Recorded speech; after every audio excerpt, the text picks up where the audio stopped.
por esa lectura de la semblanza.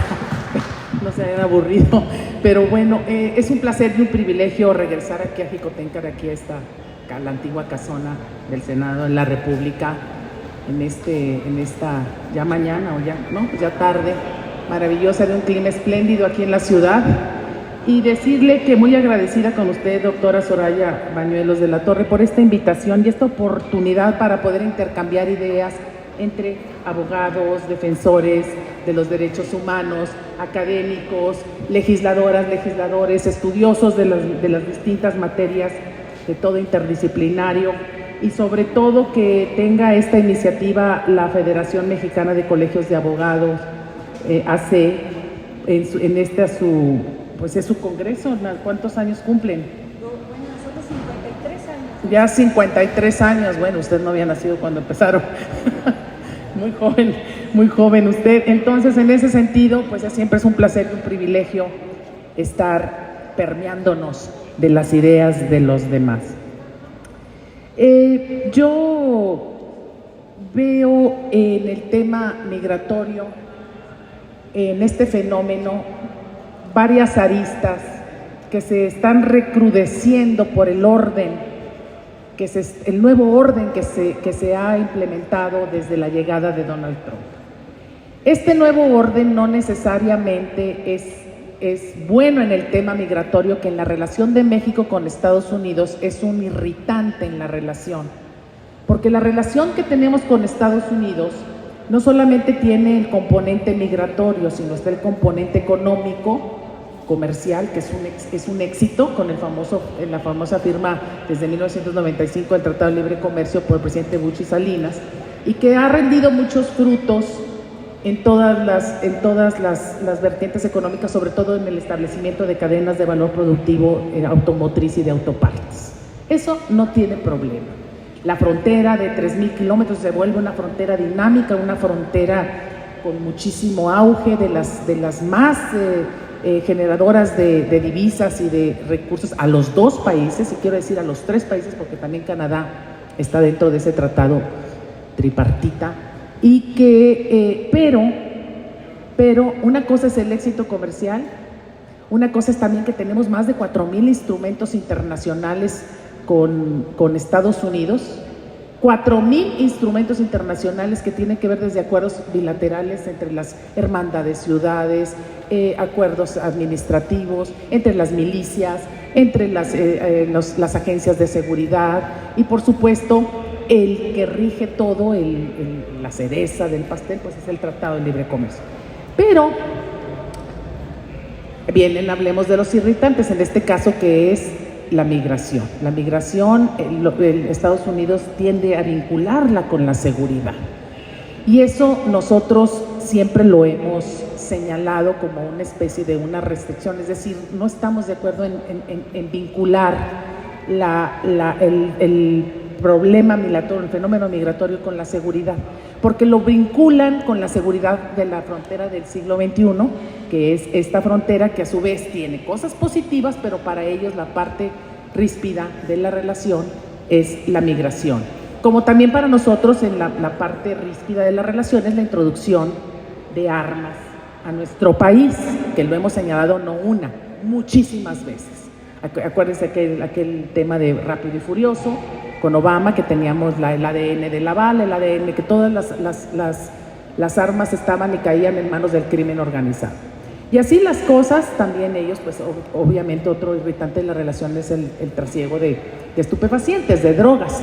Ahora con el tema del fentanilo, que cada vez se está recrudeciendo, y eso hace que se tense la relación a todos los niveles. Entonces de pronto vemos que se cierra la frontera, que nos ponen aranceles al tomate, que nos ponen aranceles al aguacate mexicano, y incluso a las autopartes. ¿Por qué? Porque ahora el presidente, el dilema de ser global o ser nacionalista. Entonces Trump es un nacionalismo que está afectando a México, porque en las cadenas de valor productivo nos va a afectar.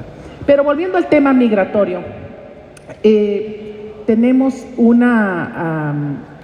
nosotros tenemos una tradición muy importante de apertura. México es uno de los países más abiertos del mundo, no lo digo solamente en materia comercial, sino en materia migratoria. Hemos recibido, acuérdense, en el golpe de Estado de Chile, recibimos 30,000 chilenos, recibimos aquí con los brazos abiertos y dándoles a los españoles republicanos, también los recibimos, y México recibe, por eso tiene prestigio, a los extranjeros de una forma. Ahora, esto no es nuevo. Obviamente el tema migratorio está desde la Gran Tenochtitlán, con el pueblo de Aztlán que venía buscando, guiados por el dios Huitzilopochtli y los sacerdotes, donde se iba a postrar en un islote el águila devorando una serpiente. Entonces buscaron y llegaron y se establecieron aquí precisamente en la Gran Tenochtitlán. Entonces la migración siempre va a perdurar a través del tiempo, de Estrecho de Bering, qué sé yo, todas esas aristas mundiales, y a través de la historia. Ahora bien, nosotros, como esa tradición de apertura, también a veces tenemos esa visión de que también sean abiertos con nosotros, pero en realidad no es así, porque hay un espíritu ético también en el tema migratorio, es te rechazo o te acepto.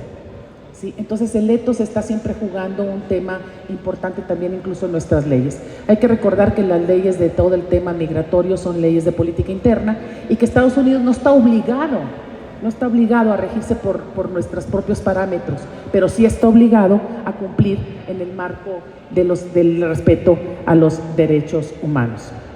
Ahora bien, nuestra comunidad en el exterior, y voy a hablar de los famosos 40 millones de mexicanos, ustedes saben que es de la primera, la segunda y la tercera generación. Esos 40 millones, ya la mayoría son mexicoamericanos, ya tienen derechos, ya tienen patrimonio, ya tienen todo.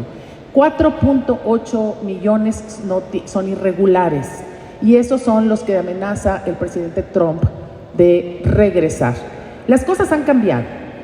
Hace unos meses estábamos debatiendo en la Cámara de Diputados sobre la frontera sur-sureste, y había especialistas que nos decían, si resolvemos el problema de la frontera sur-sureste, del tránsito de personas que vienen transportándose desde el Darién, o sea, Panamá, el Darién es la selva panameña, vienen caminando, vienen en coches, vienen en autobuses, como sea, y resolvemos el problema. Pero ahora hay otras noticias. ¿Quién resolvió el problema del Darién? Nada más y nada menos que el presidente Trump. El presidente Trump estableció a su estilo un diálogo, también a su estilo, permanente con la República de Panamá, y Panamá cierra ya o regula su flujo migratorio, que viene prácticamente por la selva de Colombia, cruzando el Darién, pero viene desde Venezuela. Gente que viene de Venezuela, de otros países, no sé, pero prácticamente son venezolanos.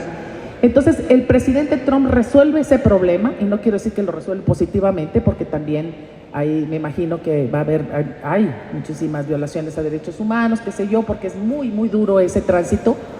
Hace unos meses estuve con el difunto, y que paz descanse, el Papa Francisco, y nos habló precisamente del fenómeno migratorio en el Darién, y cómo, siendo él de origen, un argentino de origen también de migración de sus padres, cómo él llegó a estudiar toda esa materia, se especializa, y nos manda a llamar a varios legisladores. Acudimos y nos pidió 3 cosas. La primera, observancia de los derechos humanos, establecer corredores humanitarios y no criminalizar la migración.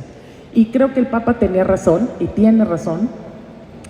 Y creo que nosotros pues nos pusimos a ver, y México tiene sus leyes muy bien fundamentadas, muy bien cimentadas, desde la reforma del 2011, que hay 2 reformas: la reforma a los derechos humanos, que fue un parteaguas impresionante, y la reforma a la ley de migración del 2011, que te dice que una vez que una persona extranjera toca este piso mexicano, ya puede gozar de todos los derechos para ellos. Entonces eso es importante, no estamos fuera de todo vamos a decir, el ámbito internacional y la alineación con los derechos, pero hay que también hacer énfasis que nos falta mucho, porque también hay marcos legales locales, es decir, en las 3 órdenes de gobierno, incluso también en reglamentos municipales, solamente en 23 entidades federativas, y que se tiene que hacer un esfuerzo de alineación para la observancia, porque finalmente los estados, las entidades federativas que estamos en colindancia con ya sea en el sur-sureste como en el norte, pues tenemos que tener un marco regulatorio acorde y no todos tienen ese marco regulatorio. Creo que tenemos que hacer un exhorto a todas estas instancias que no lo tienen para poder profundizar en esto. Ahora, voy a hablar de la comunidad en el exterior.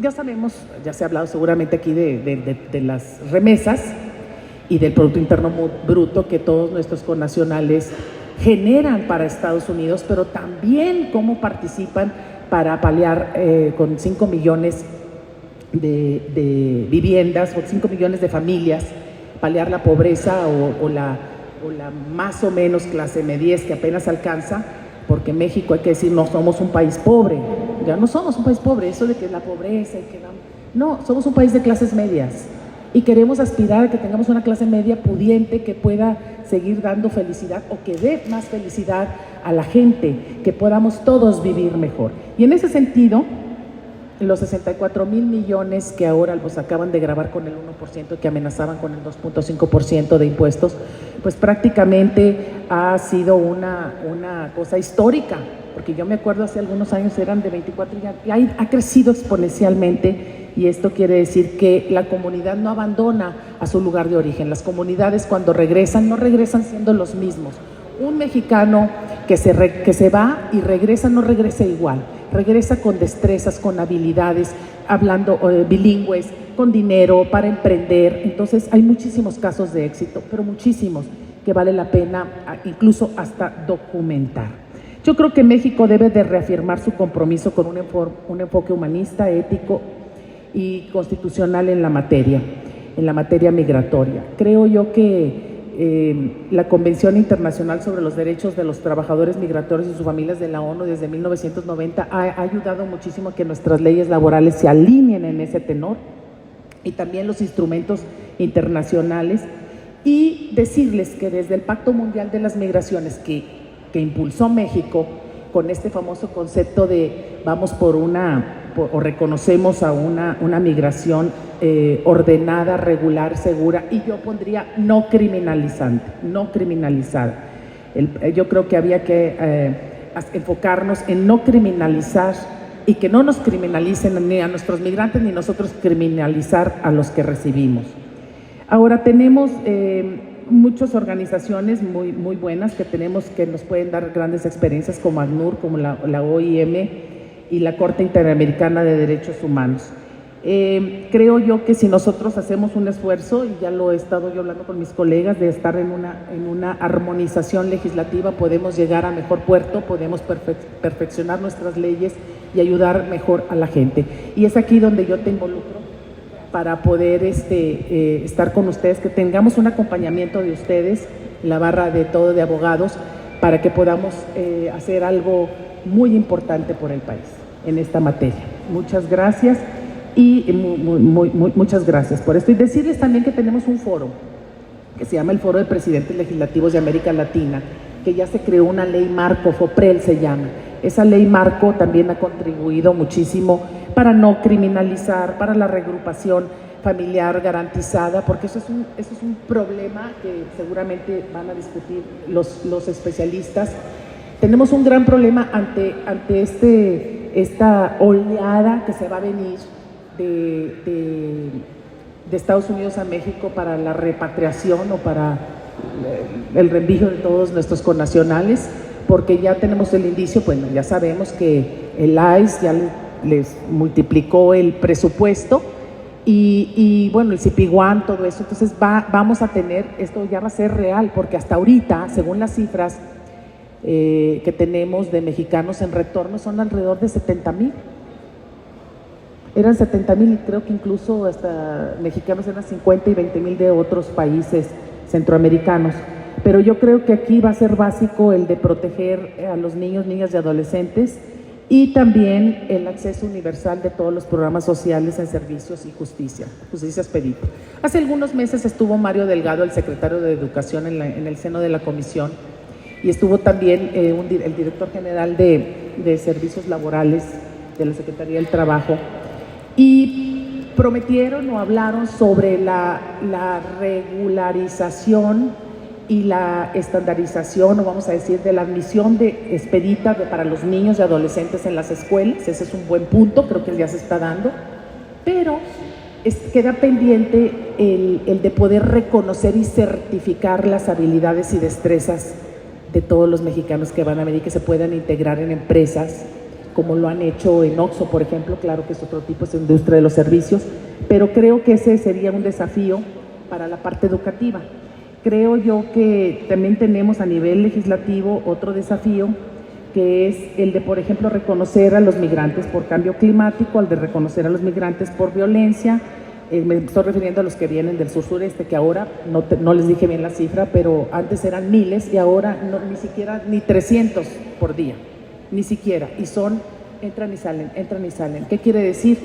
Que ya se contuvo muchísimo con lo del Darién y con las acciones que estableció Estados Unidos junto con Panamá, y que también hay una autocontención, es decir, no hay condiciones. Una familia dice, oye, no hay condiciones para ir a Estados Unidos o para estar en México, entonces se contienen y no pasan.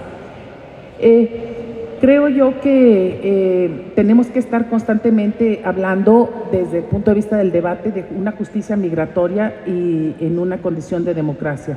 Tenemos que establecer dar presupuestos justos y buenos a una red consular de 53 consulados que tenemos en Estados Unidos, porque ahora están pasando vicisitudes, están realmente pero muy apretados económicamente, y creo que tenemos un deber con ellos de aumentar exponencialmente sus recursos para que hagan lo que tienen que hacer, proteger sobre todo a los migrantes, o sea, a quienes bajo cierta amenaza pueden ser deportados en un momento u otro. ¿Y qué pasa con sus familias? La división familiar. ¿Y qué pasa también con su patrimonio? Porque hace también algunos años establecimos un programa con el Ombudsman de aquel entonces, que se llamaba El Plan es Tener un Plan, ante las deportaciones masivas del presidente Obama, porque también los demócratas masivamente nos mandaron 2 millones, calladitos, pero nos mandaron 2 millones. Entonces esas deportaciones que se dieron también masivamente ameritaron hacer todo un planteamiento para que los migrantes pudieran proteger su patrimonio, sus cuentas en los bancos, sus enseres, sus cosas, sus vehículos, porque los pescan y entonces se van, nada más los regresan. ¿Y qué pasa con todo ese patrimonio? ¿Quién se lo queda? ¿Quién lo subasta? ¿A dónde va? Entonces, pues no sería justo, es un patrimonio pues producto de su trabajo. Entonces yo creo que también los consulados deben de tener y establecer la garantía del derecho de identidad y de la doble nacionalidad. Eso los ayudaría muchísimo también. Y la protección de los trabajadores migrantes temporales, eso es importante también. La reunificación familiar y el derecho al voto en el exterior.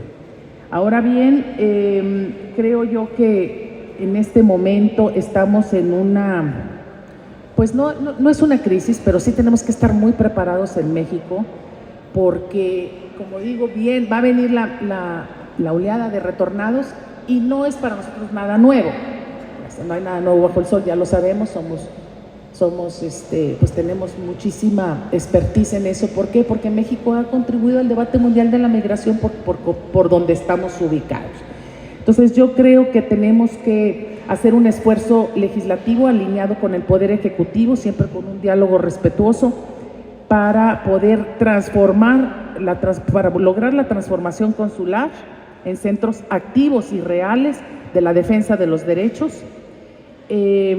Reconocer también que solos no podemos, que también tenemos que tener la asistencia de las barras de abogados, de los colegios nacionales de abogados y de abogadas, a las organizaciones no gubernamentales, a los colectivos, a las asociaciones, a los clubs, a todos aquellos que puedan ayudar y que están ayudando constantemente a los migrantes, a los mexicanos y a los extranjeros en movimiento.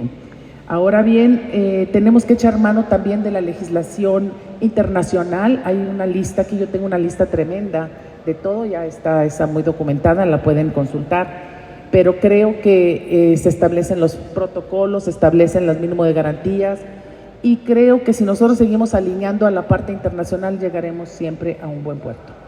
Creo que la migración ha avanzado muchísimo.